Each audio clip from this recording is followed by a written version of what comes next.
پہننا تو میں چاہ رہا تھا لیکن وہ بار بار مہمان آ رہے ہیں، اس وجہ سے پہن نہیں سک رہے، کیسے پہنے؟ یہ دیکھیں میرے دوست بھی آئے ہوئے ہیں، مہمان کس لیے آ رہے ہیں؟ والدہ کی پہلی عید ہے نا، والدہ فوت ہوئی ہیں تو ان کی پہلی عید ہے، اس سلسلے میں بار بار لوگ آ رہے ہیں تو کس طرح پہنوں میں؟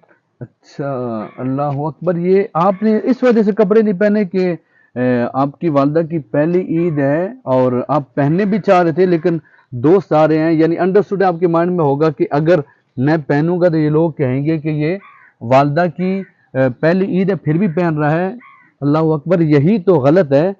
یہ 3 دن کے بعد، جیسے آپ نے نئے کپڑے نہیں پہنے نا، یہ سوگ کی علامت ہے۔ سوگ 3 دن ہی جائز ہوتا ہے، 3 دن کے بعد سوگ جائز نہیں ہوتا۔ تو آپ نئے کپڑے اس وجہ سے نہیں پہن رہے کہ والدہ فوت ہوئی ہیں اور آپ کی والدہ کو تقریباً کئی منتھ بھی گزر چکے ہیں۔ اب سب سے بڑی بات تو یہ ہے کہ یہ جیسے آپ کے دوست آئے ہیں